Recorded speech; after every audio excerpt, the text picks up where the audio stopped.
Hello, my dear students, my dear class 6th. Today we are going to start a new chapter of civics, and the chapter number 3 is what is government. मतलब सरकार क्या है. Government सरकार ही तो होती है. जैसे आप चीफ मिनिस्टर देखते हैं, प्राइम मिनिस्टर देखते हैं, मेयर को देखते हो, या फिर अपने गांव के सरपंच को या प्रधान को देखते हो, तो ये सब बेटा एक गवर्नमेंट का ही एक पार्ट है. ठीक, अभी क्या है, कैसे है, क्यों है, ये सारे क्वेश्चन आप यहाँ से पढ़ेंगे. आप 6th क्लास में हैं और यहाँ से चीज़ें आपकी स्टार्ट होती हैं. आप पॉलिटी के बारे में समझना शुरू करेंगे कि पॉलिटी या सिविक्स क्या सब्जेक्ट होता है. ठीक है, तो टॉपिक को स्टार्ट करते हैं. ये कई तरह के अखबार की कटिंग्स हैं स्टूडेंट्स, कि गवर्नमेंट ढूंढ रही है प्रोटेक्ट करने को अनऑर्गेनाइज्ड जो वर्कर हैं उनके राइट्स के लिए. अनऑर्गेनाइज्ड का मतलब होता है स्टूडेंट्स, जैसे कोई चीज़ ऑर्गेनाइज्ड नहीं है, मैनेज वे में नहीं है. जैसे आप सड़कों पे खड़े, चौराहे पे खड़े मज़दूरों को देखते हैं, बेचारे डेली वेजेस पे जो वर्क कर रहे होते हैं, उनको आप अनऑर्गेनाइज्ड वर्कर कह सकते हैं. और एक प्रॉपर स्कूल में जहाँ सब लोग तरीके से वर्क कर रहे हैं, टीचर हैं, कोई कंपनी है, फैक्ट्री है, वहाँ जो लोग वर्क कर रहे हैं वो ऑर्गेनाइज तरीके से कर रहे हैं, मतलब सिस्टमेटिक तरीके से. तो गवर्नमेंट कहती है हम उनके लिए राइट्स प्रोटेक्ट करने के लिए आगे आएंगे. कटिंग्स हैं. Government fix price of onion says no shortage in market. Government ने कहा है कि हम प्याज के दाम को फिक्स कर देंगे और आपको ज़रूरत नहीं है कि ये कहने की कि कोई शॉर्टेज होगी या नहीं होगी. गवर्नमेंट कहती है कि शॉर्टेज नहीं होगी. बहुत सारी चीज़ें. सुप्रीम कोर्ट ने कहा है कि 5 मोर जजेस हों. गवर्नमेंट कह रही है only 50,000 village declare scarcity hit by government. Detail plan to tackle food soon says government, कि आप फ्लड को, बाढ़ को तुरंत नियंत्रण में लाएंगे, कंट्रोल करेंगे, ऐसा गवर्नमेंट. मतलब ये बहुत सारी चीज़ें होती हैं. आप एक ही चीज़ देख रहे होंगे, government government government government government word को ही सबसे ज़्यादा देख रहे हैं. तो ये गवर्नमेंट एक्चुअल में है क्या, वो सारी बातें हैं.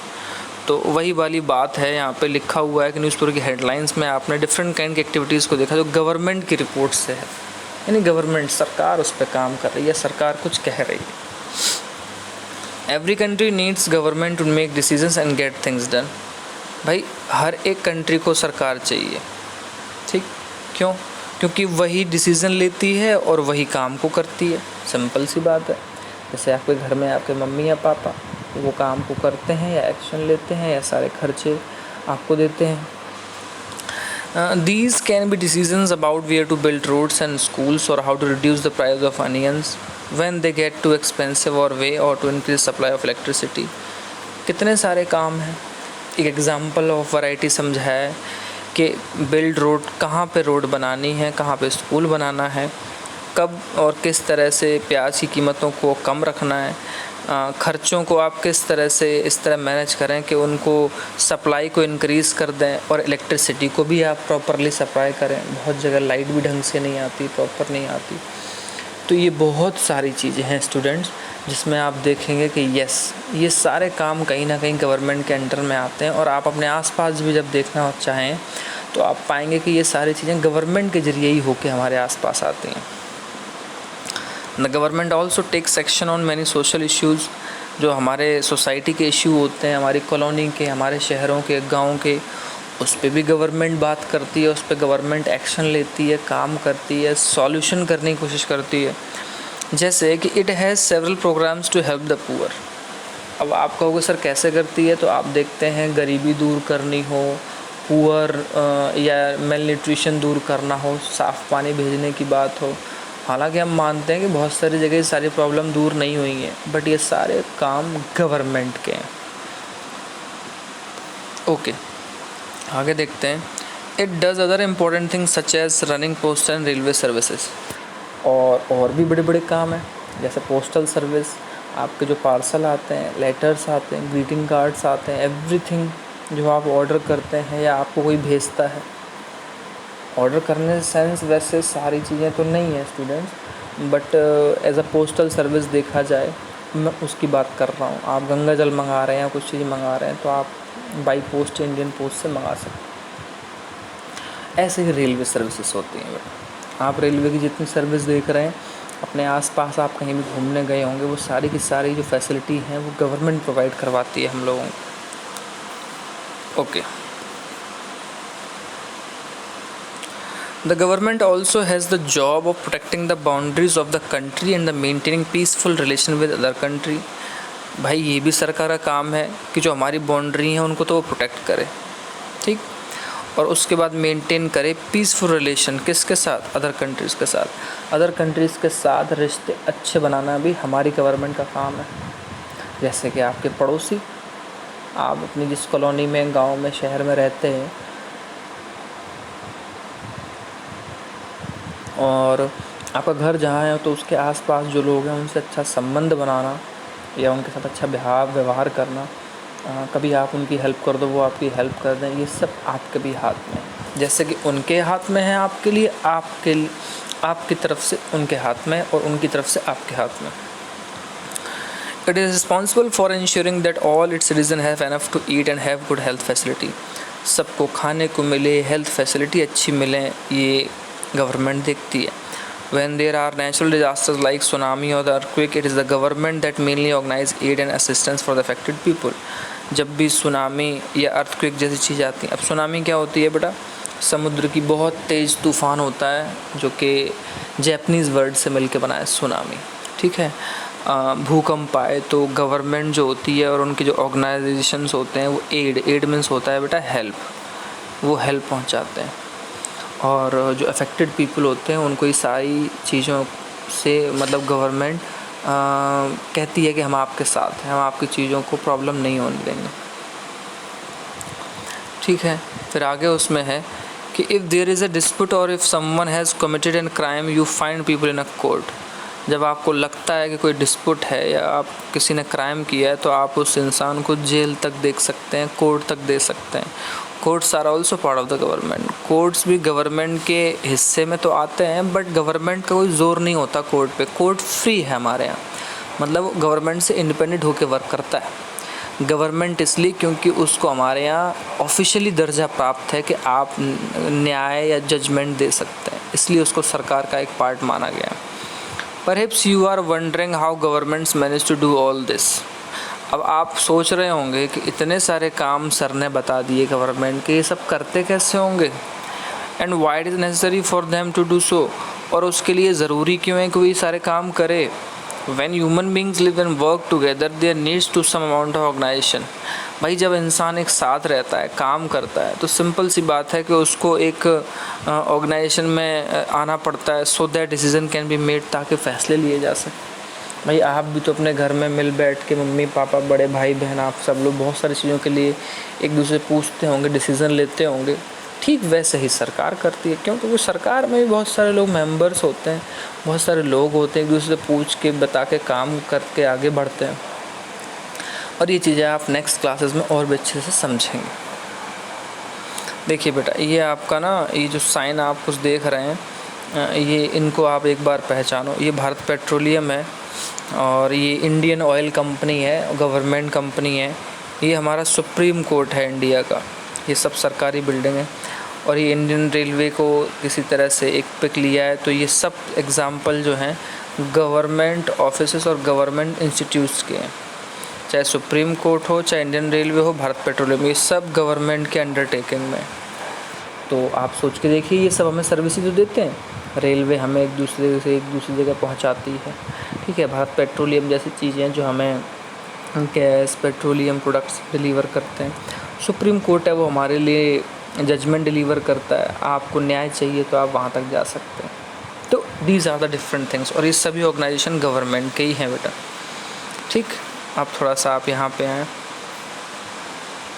सम rules have to be made that apply to everyone, और बहुत सारे रूल्स ऐसे होते हैं जो सब पे अप्लाई होने चाहिए। एग्जाम्पल है, there is a need to control resources and protect the territory of country.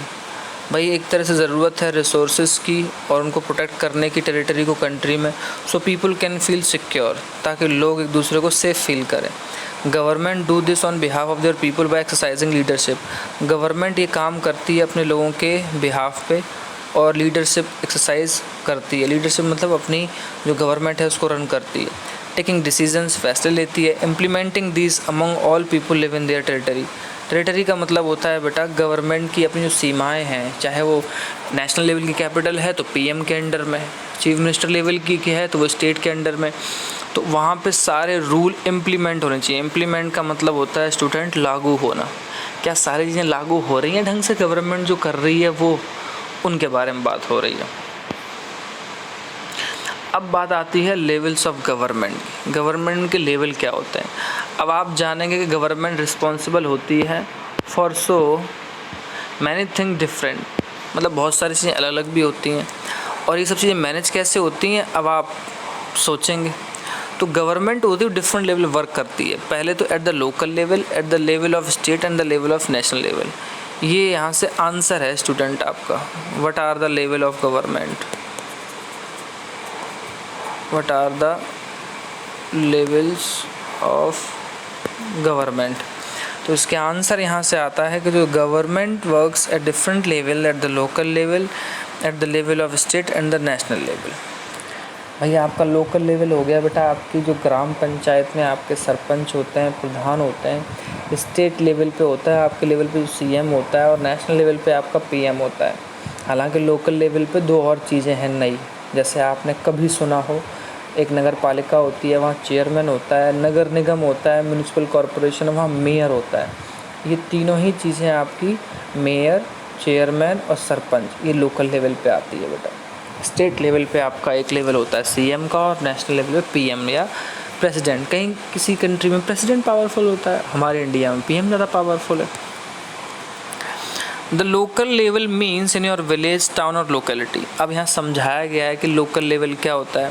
भाई वो लेवल जो आपके गांव में, शहर में, आपके आसपास होता है। The state level would mean that which concern entire state like Haryana और असम। स्टेट लेवल की बात होती तो उसका मतलब होता है कि पूरा वो एंटायर स्टेट को कवर कर रहा है। ठीक, ये उस तरह से बात आपको बताई जा रही है। And the national level relate the entire country. और जो नेशनल लेवल होता है वो पूरी कंट्री को रिलेट करता है। ठीक, ये सारी चीज़ें आप जानने और उसके लिए अब इनके अलग अलग फंक्शन होते हैं। अगर आप इंडिया का मैप देखेंगे तो कोई भी जब पीएम बनता है तो वो इतनी बड़ी टेरिटरी होती है इंडिया की, मतलब जो ये बाउंड्री है इस पे उसका रूल हो रहा होता है। अब आप सोच के देखिए इंडिया कितना बड़ा है।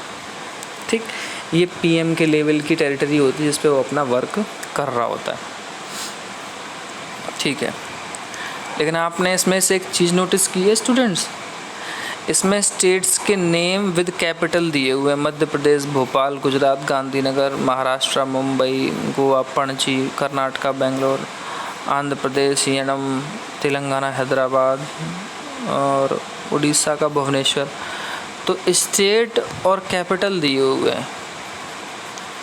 आपको क्या करना है, इस मैप को देख के with the help of map आपको ये पूरी लिस्ट बनानी है बुक में। और लिस्ट में एक तरफ आप स्टेट लिखेंगे और साइड से वहाँ पे उसकी कैपिटल लिखेंगे, और सीरियल वाइज आप वो सारी चीज़ें लिखते चले जाएंगे। और आपको इसे देख के ही सारी चीज़ें अपनी नोटबुक में लिखनी है। तो 28 स्टेट्स और उनके कैपिटल के नेम आपके साथ होंगे। आपको उन्हें लर्न भी करना है और आपको प्रॉपरली लिखना भी। ये आपका एक पहला होमवर्क हो गया। ठीक है, ये आपका बहुत अच्छा होमवर्क है। आपको इंडिया के सारे स्टेट्स के कैपिटल लर्न होने चाहिए। बुक से देख लीजिए, अगर आपको कन्फ्यूज़न होती है किसी भी कैपिटल के उसमें पूछने में तो आप मुझसे पूछ लीजिएगा, क्योंकि इसमें यूटीज़ भी होंगी, स्टेट होंगे, बट पहले आप स्टेट्स को कवर करेंगे। ठीक है, देखिए ये एडमिनिस्ट्रेटिव डिवीज़न दिया हुआ है स्टूडेंट्स अलग अलग तरीके से। एडमिनिस्ट्रेटिव मतलब कि कहाँ कहाँ पे कितना डीएम रखना है, कितने कलेक्टर हैं, कितने एसपी हैं, तो हर एक डिस्ट्रिक्ट को डिवाइड करके यहाँ दिखाया गया है। ठीक है, अब आगे बढ़ते हैं। Law and the government. अब हम लॉ गवर्नमेंट पे आ गए। लॉ और गवर्नमेंट पे, the government makes law and everyone who lives in country has to follow this. Government ही लॉ बनाती है स्टूडेंट्स, और वो कहती है कि सब लोग को इसको फॉलो करना है, पूरी कंट्री के लिए एक जैसा law. This is the only way government can function. और यही एक सबसे अच्छा तरीका होता है कि जब गवर्नमेंट अपने काम को कर रही होती है। Just like the government has the power to make decisions, जैसे कि गवर्नमेंट को पावर होती है कि डिसीज़न ले। Similarly it has the power to enforce a decision, इसी तरह इसको पावर होती है कि वो अपने डिसीजंस को ज़ोर दे के मतलब कहे भी और फैसले भी ले। For example, there is a law that say that all person driving a motor vehicle must have a license. Law कहता है कि जो भी आदमी गाड़ी चला रहा है उसके पास ड्राइविंग लाइसेंस होना चाहिए. Any person caught driving a vehicle without a license can either be jailed or fined large of money. अब जब आप ऐसा करेंगे, उस नियम को तोड़ेंगे, तो या तो आपको फाइन देना होगा या आप जेल जाएंगे. Without these law, the government's power to make decision not much use. अब जब इस तरह की बेटा गवर्नमेंट के पास पावर नहीं होगी, डिसीज़न नहीं होगा, तो आप बताइए क्या यूज़ होगा गवर्नमेंट का या गवर्नमेंट के लॉ का? नहीं होगा ना. तो गवर्नमेंट को ऐसे एक्शन लेने ही होते हैं. गवर्नमेंट कहती है कि आपको ये सब चीज़ें माननी होंगी और बाय द लॉ आप चलें.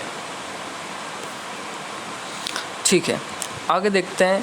फिर एक बात कही है, in addition to any actions that government can take, there are also step that people can take if they feel that a particular law is not being followed. अच्छा, हमें भी कई बार लगता है कि बहुत सारी चीज़ें प्रॉपरली फॉलो नहीं की जा रही हैं. उसको भी लगता है, आपको भी लगता होगा, क्योंकि उनके धर्म और रिलीजन को लेके उन्हें कहीं नौकरी नहीं दी जाती है. ये भी बात आती है सामने. ठीक, he she may appear approach the court and claim that the law is not being followed. तो ऐसा आदमी कोई भी जिसके साथ जाति के नाम पे, धर्म के नाम पे भेदभाव हो रहा है, तो वो कोर्ट जा सकता है. कोर्ट जाके अपनी बात कह सकता है और कह सकता है कि सर हमारे साथ इस तरह का भेदभाव हो रहा है और हमें नौकरी पर नहीं रखा जा रहा है. तो उसको न्याय मिले, ऐसी उसकी उम्मीद होती है, क्योंकि न्याय सबके लिए बराबर है इंडिया में. ठीक है, फिर क्या होता है, कोर्ट उस बेस पे अपना डिसीजन देता है स्टूडेंट. तो court can then give orders about what should be done. तब कोर्ट कहता है कि क्या होना चाहिए और क्या नहीं होना चाहिए. फिर आता है टाइप्स ऑफ गवर्नमेंट, किस तरह की कितनी गवर्नमेंट होती हैं. ठीक, तो इस तरह के आंसर्स के लिए आपको 2-3 चीज़ें समझनी ज़रूरी हैं. कि पहली बात तो बेटा, हम लोग डेमोक्रेटिक कंट्री में रहते हैं. डेमोक्रेटिक का मतलब ये होता है कि हमारे यहाँ लोग वोट दे के चुनते हैं. ठीक, they do this through election in which they vote for particular person, elect them. हम वोट देते हैं और पर्सन को इलेक्ट करते हैं. ठीक, once elected this person form the government. एक बार इलेक्ट होने के बाद इन पर्सनस को यही पर्सन गवर्नमेंट बनाते हैं. In a democracy, the government has to explain its action and defend its decision to the people. और डेमोक्रेसी में गवर्नमेंट को एक्सप्लेन करना होता है अपने कानून को, कायदों को, और लोगों के जो डिसीज़न लोगों के ले रहे हैं उसके लिए भी सरकार को जवाब देना पड़ता है. हर एक चीज़, जैसे आप मीडिया में देखते हैं पत्रकार लोग क्वेश्चन करते हैं. ठीक है, ये तो गवर्नमेंट की डेमोक्रेसी की बात हो गई. एक अनदर जो फॉर्म गवर्नमेंट की होती है मोनार्की होती है. मोनार्क का मतलब होता है राजा या रानी. उसी को पावर है कि वो डिसीज़न ले और गवर्नमेंट चलाए. ऐसा बेटा ओल्ड टाइम में ज़्यादा होता था, तो उस गवर्नमेंट को हम मोनार्क बोलते हैं, मोनार्की बोलते हैं. The monarch may have a small group of people to discuss matters with. और मोनार्क में क्या होता है, कुछ ही लोग होते हैं आपस में जो डिसीज़न लेने के लिए डिस्कस कर रहे होते हैं. But the final decision making power remains with the monarch. अब वो ग्रुप चाहे कोई भी नियम बनाए, लेकिन जो राजा या रानी है वो फाइनल डिसीज़न लेगा, ये डिपेंड करता था मोनार्क, और आप उसको हटा भी नहीं सकते थे. लेकिन आज के टाइम पे डेमोक्रेसी में अगर आपको लगता है ये 5 साल इसने सही काम नहीं किया, गलत हो गया, तो आप उसको हटा सकते हैं वोट दे के नेक्स्ट ईयर. ये डेमोक्रेसी में चॉइस होती है स्टूडेंट्स. तो ये सारी चीज़ें हैं और कुछ डिस्कशन किए हुए हैं यहाँ पे, और डेमोक्रेटिक गवर्नमेंट के बारे में बात की हुई है. जो ये लास्ट वाला टॉपिक है स्टूडेंट्स, ये हम कल डिस्कस करेंगे. आज के लिए सिर्फ इतना ही रखेंगे. ये वोट्स फॉर वुमेन वाला जो एक मूवमेंट है, ये पूरी दुनिया भर में चला है, और इसे भी हम कल डिस्कस करेंगे कि ऐसा क्यों हुआ. तो आज के लिए इतना ही रखते हैं. अपने नोट्स और चीज़ें आप प्रॉपर बनाइएगा, अपने नोटबुक में रखिएगा. जिन लोगों ने अभी तक हॉलीडे होमवर्क अगर सेंड नहीं किया है तो उसे सबमिट करें. आप लोग सबमिट कीजिए बेटा उसे. ठीक, ये बहुत ज़रूरी है. और जो वर्क होता है वो आप टाइम टू टाइम भेज दिया करें. कोई बात हो तो आप मैसेज कॉल कर लिया. Thank you students.